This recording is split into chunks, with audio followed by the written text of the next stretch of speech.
La ruta de la huelga de 1921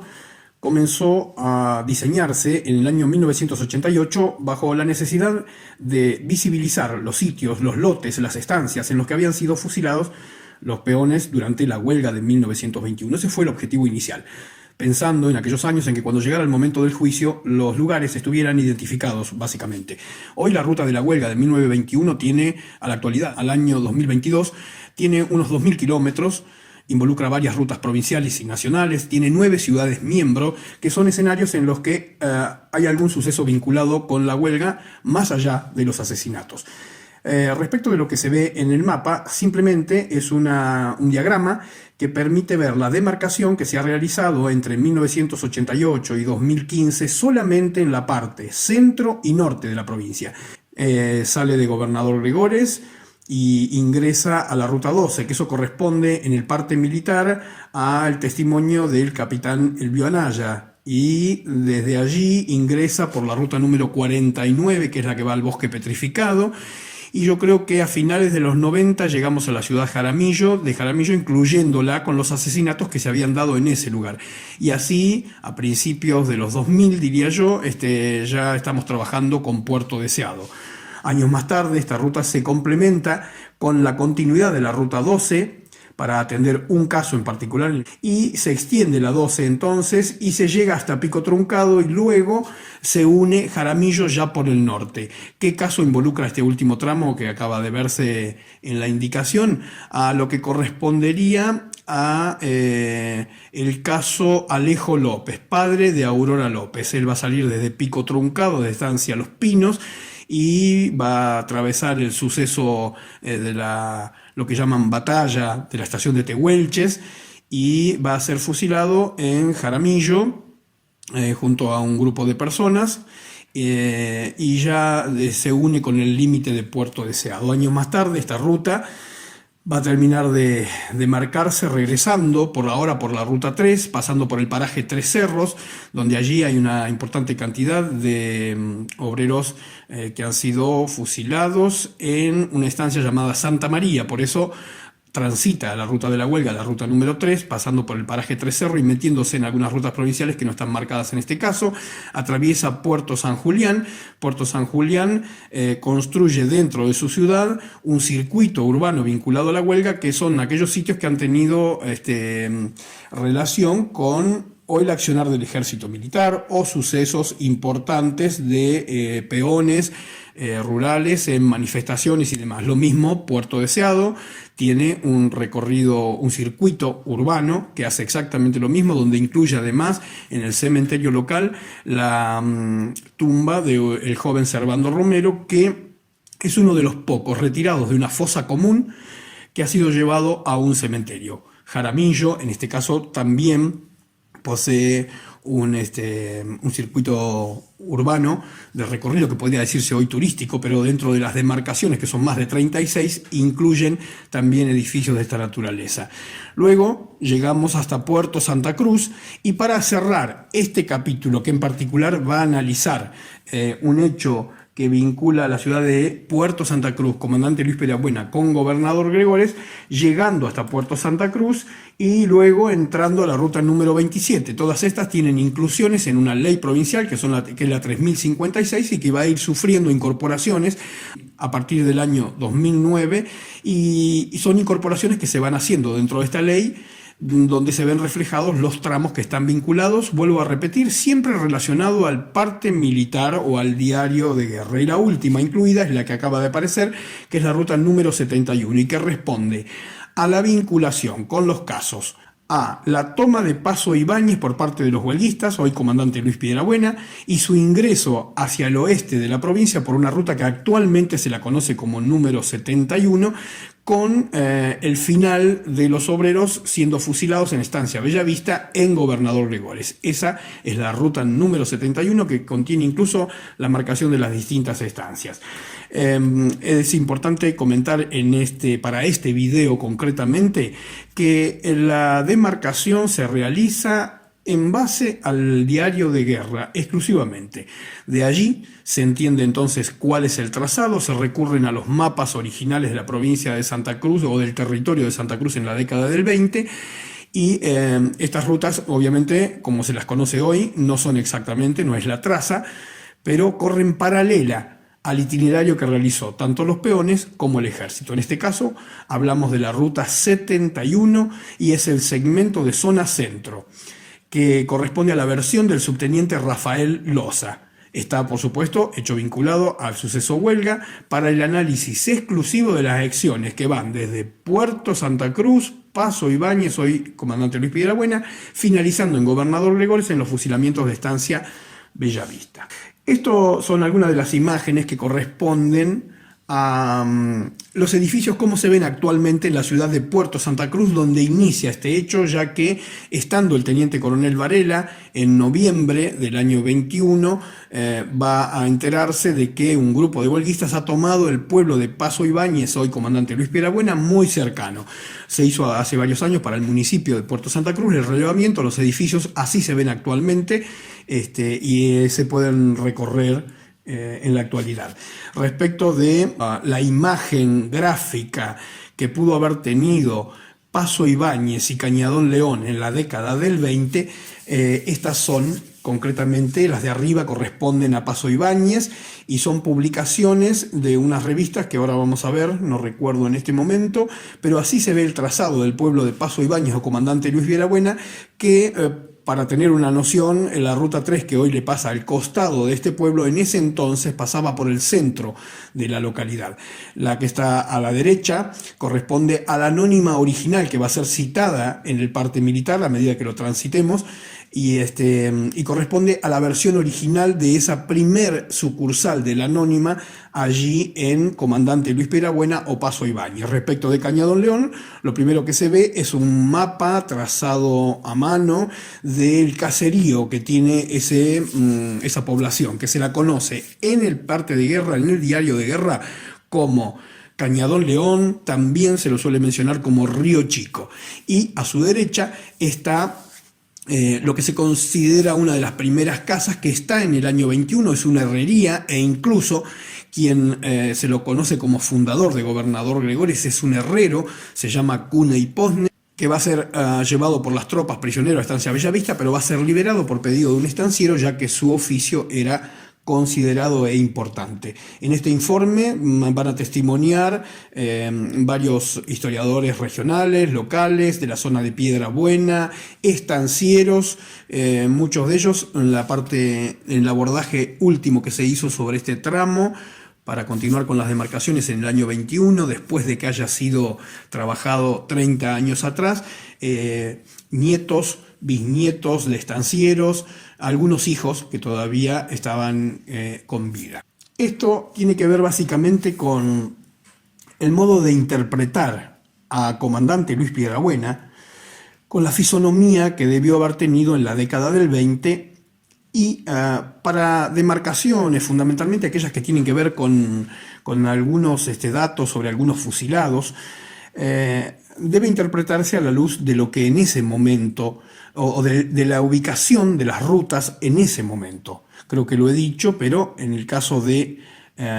comandante Luis Piedrabuena, la traza de la ruta nacional número 3, que después fue la ruta número 3, pasaba por el centro, motivo por el cual cuando se hacen algunas referencias según el parte militar a la ubicación, por ejemplo, de la sucursal de la Anónima o del telégrafo, de la oficina de telégrafos de ese momento, en verdad están muy cercanas al pueblo, porque hoy, de acuerdo al trazado actual de las rutas, se lo vería como un poco más distante, sin embargo, no es así. Aquí es donde está, según la revista, que incluso pertenece desde el punto de vista editorial a Menéndez Betti, se puede ver a la izquierda, arriba, un recorte de la revista Argentina Austral en el que se ve esa sucursal de la Anónima, que fue la primera, y más arriba tiene al edificio actual, o no actual, digamos, el edificio en el que cuando la revista hace la publicación compara la primer sucursal con una más nueva que se construyó posteriormente. La fotografía que está más abajo y a la izquierda corresponde a las trincheras, se pueden observar allí con fardos de lana, que realizan los huelguistas para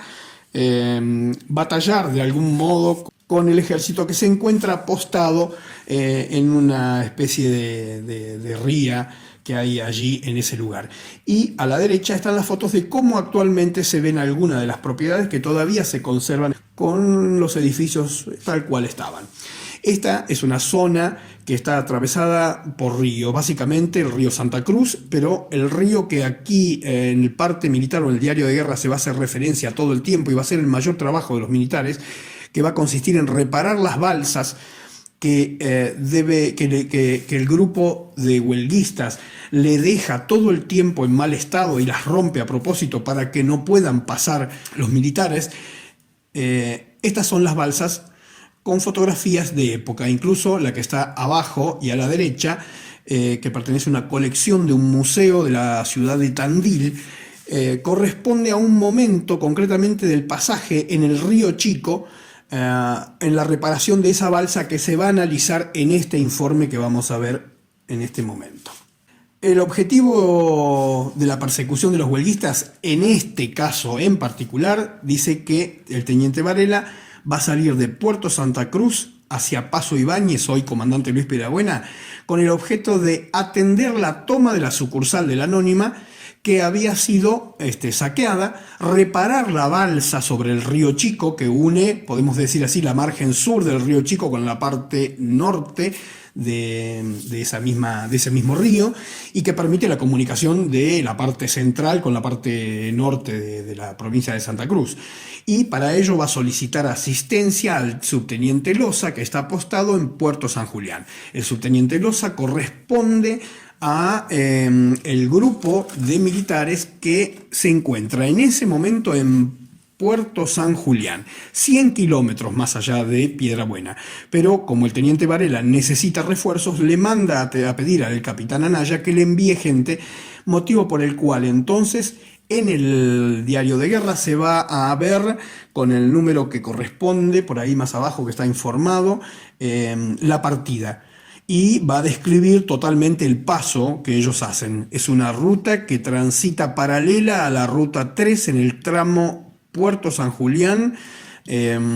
comandante Luis Piedrabuena. Corresponde a la foja 5 del diario de guerra del 27 de noviembre. Aquí lo que va a hacer el subteniente Loza es comprobar los saqueos de la Anónima, los destrozos que se han realizado a la oficina de correos y telégrafo, y unirse a la partida de soldados que trae consigo el teniente coronel Varela. Esta es una fotografía del líder huelguista que comanda los grupos de obreros que están en noviembre todavía pasando por las estancias y haciendo firmar el pliego de condiciones, ese tan famoso que hemos escuchado y que nunca va a cumplirse. Sobre esto hay algo interesante para decir, que en este caso pertenece a la estancia La Europea, que está en este trayecto, ya lo vamos a ver también en algún mapa, donde quien firma en esa estancia, se llama Estancia La Europea de la familia Lluís, que en el parte militar va a aparecer como puesto de Luis y está mal escrito, se refiere a la estancia de Lluís, que su nombre es La Europea y está constituida como estancia en ese momento, donde le acercan el pliego para firmar, y firma abajo un tal Walter Bockelmann, y que tiene una descripción interesante. Dice: refugiado de guerra alemán de la Primera Guerra Mundial de 1914. Por mucho tiempo creímos que que firma es un huelguista, es un obrero trabajador que está, digamos, con la Sociedad de Oficios Varios. Comenzamos una investigación ya hace mucho tiempo con la parte de inmigrantes en Buenos Aires para tratar de observar a ver cuándo había ingresado a nuestro país, y muchos años después, con la colaboración de un comisario, observando papeles que tenían que ver con el territorio de Santa Cruz, se pudo descubrir que quien firma, Walter Bockelmann, no era un huelguista sumado a las columnas en huelga, sino que es un empleado de la estancia de Lluís. Y por alguna razón, él va a firmar como delegado de esa estancia. Bockelmann no fue asesinado en la huelga, sobrevivió, tiene descendencia y aparece su primer libreta de trabajo, la libreta de trabajo llegada como inmigrante, luego llegar como inmigrante, aparece con su primer trabajo en la estancia La Europea, que es la estancia de Lluís. Se ve a Ramón Autorello, que es el que está a la derecha, y el que está a la izquierda, posiblemente por una identificación que tenemos que se hizo posterior, posiblemente refiera a de Cuviere. Aquí a la derecha puede volver a verse otra fotografía de Autorello, sigue siendo el que está a la derecha de la imagen, los que están a caballo. Es una fotografía que fue tomada por los hermanos Rodríguez de Puerto Santa Cruz, contemporáneos al suceso obviamente, y abajo en el informe de Loza concretamente manifiesta de qué manera se mueven huelguistas, mencionando que no solo tienen una muy buena partida de caballos, sino que además tienen camiones y vehículos como Forte o coches más chicos. En esta filmina de una fotografía que tiene precisa identificación con números de las personas puesta, esta es la que corresponde al subteniente, que corresponde al subteniente Loza, actuante y dueño del capítulo al que nos vamos a referir. A la derecha, por supuesto, está el teniente coronel Varela. Loza comanda una partida que inicialmente viene con 10 hombres desde Puerto San Julián para llegar a asistir a Varela, a comandante Luis Piedrabuena, y se va a transformar en 21 miembros con los soldados que aporta Varela. Ahí tiene algunos detalles respecto de... Ahí se unen los regimientos 10 y 2 de caballería y le suman 7 automóviles y tienen una ración de munición de 100 tiros por cada soldado. Este es el momento en el que los hermanos Rodríguez, corresponde a la fotografía de arriba, toman el momento preciso en que la tropa del teniente coronel Varela va a salir de Puerto Santa Cruz camino a Paso Ibáñez, a comandante Luis Piedrabuena, para comenzar esta trayectoria que va a culminar con los fusilados en Gobernador Gregores. La fotografía que predomina esta filmina pertenece a Kirchner, en este caso. Es una colección que también se encuentra en un museo de Tandil y que corresponde al momento, creo que la he descrito en alguna filmina superior, al momento de la reparación de las balsas que habían destruido los huelguistas y que une el paso de Río Chico con la localidad de Comandante Luis Piedrabuena.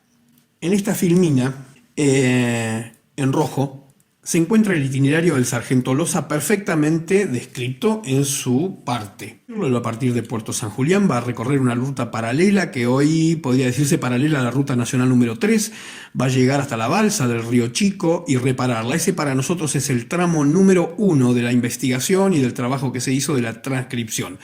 Luego viene una segunda etapa, ya aquí junto con Varela, que van a partir desde esa balsa del Río Chico y van a atravesar lo que hoy se conoce como Ruta 71, también corriendo paralela prácticamente, y luego van a retomar un tramo de una ruta que hoy se la conoce como la número 27 para llegar finalmente a Gobernador Gregores, Cañadón de los Muertos, estancia Bellavista. La Ruta 71 tiene, entre algunas de las estancias mencionadas en el parte militar, a estancia La Margarita. Y Loza describe perfectamente cuánto tiempo incluso demoran en llegar desde el cruce del río de la balsa que ha tenido que reparar, allí en cercanías de Comandante Luis Piedrabuena, ya internándose en la ruta número 71. Y aquí describe algunos detalles. Así es como esa estancia actualmente se ve.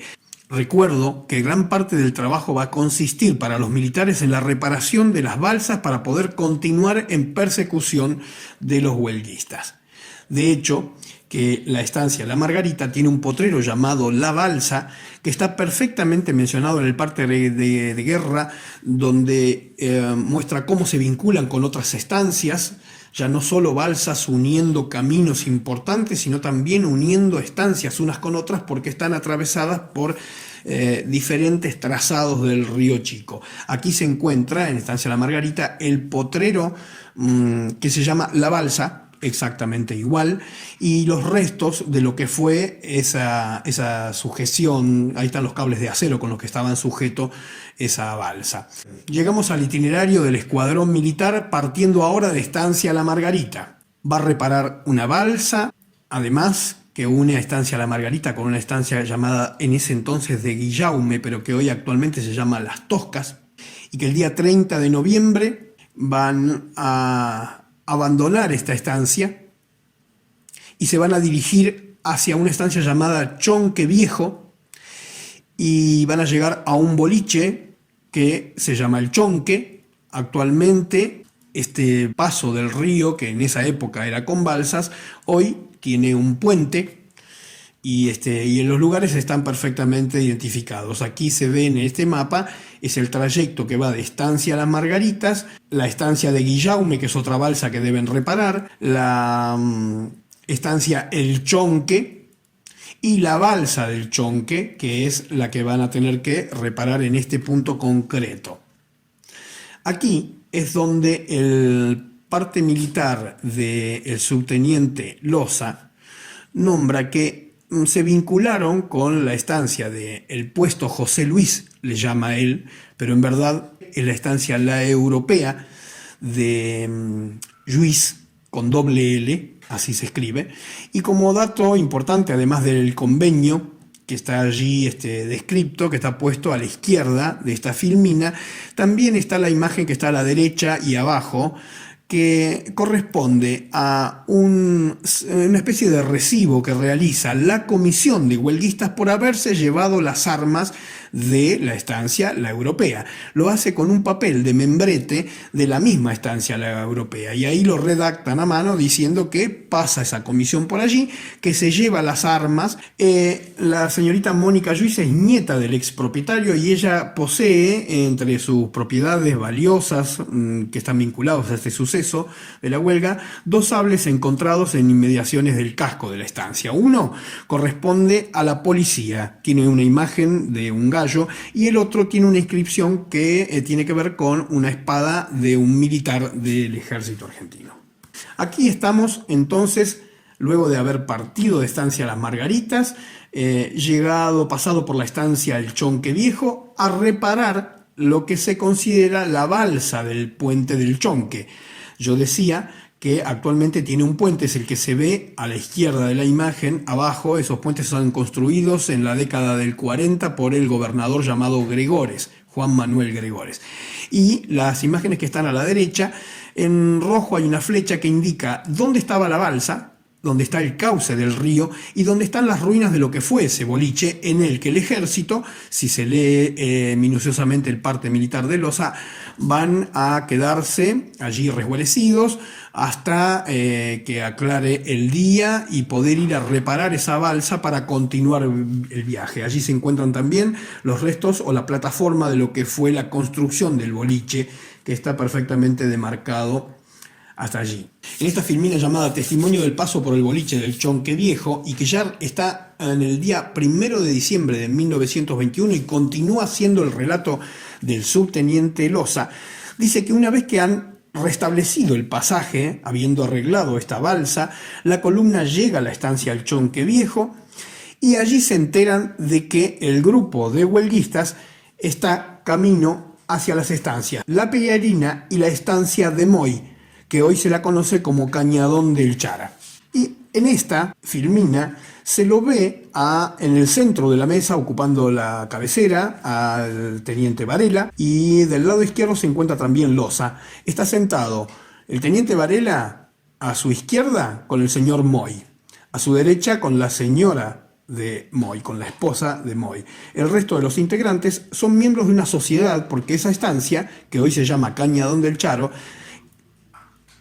en ese momento formaba parte de una sociedad del apellido Moy Mackenzie. La fotografía está tomada por Raúl Kirchner. Y abajo, a la derecha, se ve el resto de una propiedad que, según las familias Lluís, Moy y Mackenzie, que en épocas de pandemia logramos reunirnos virtualmente y hacer un rechequeo sobre este edificio en el que fue tomado la fotografía, coinciden ellos con que fue en este lugar que se quemó, pertenece a Estancia Cañadón del Chara, y que quedaron algunos restos incluso del tiranterío que formaba parte de esa galería en la que fue tomada esas fotografías. Acá quiero hacer un punto relacionado con algo que hace poco tiempo pasó. Un grupo de trabajadores de la estancia Cañadón del Chara estancia de Moy para el parte militar. En inmediaciones de esa ruta se han fusilado personas. Trabajadores va a descansar después de su labor y observa en un grupo de piedras que hay ahí cercano a donde ellos se sientan, que hay una de ellas que tiene algo extraño y es en verdad una sutura. La parte que estaba expuesta, según cuenta el empleado, que ha hecho declaraciones para la policía de Santa Cruz, bueno, él la intuye también como una piedra, pero que tenía algo extraño, motivo por el cual él va a escarbar y va a sacarla y se va a encontrar con que es un cráneo. En verdad, lo que tenía de extraño es que tenía suturas y corresponden a un cráneo. En el mapa de abajo, a la izquierda, se le ubica el lugar de encuentro de este cráneo con la proximidad de la ruta realizada por los militares y que no debe haber mucho más de unos 1000 metros aproximadamente. Así se ve actualmente la estancia Cañadón del Chara, que fue estancia de Moy.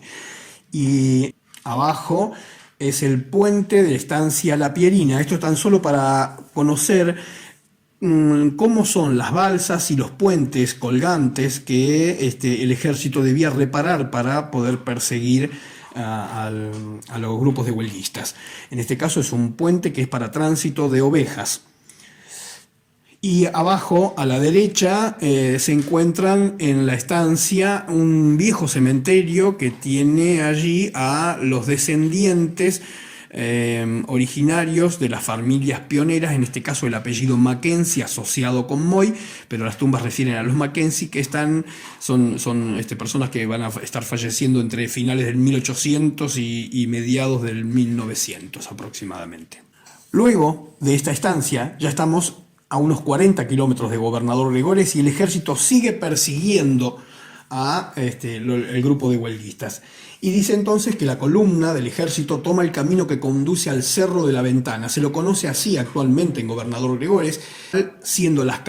15 horas, se avistó un automóvil que, internado en la pampa, trata de huir ante la presencia de los militares porque se encuentran en esa zona. El testimonio de Loza en este punto, si se sigue la descripción, va a poner en tema dos cuestiones relacionadas a dos personas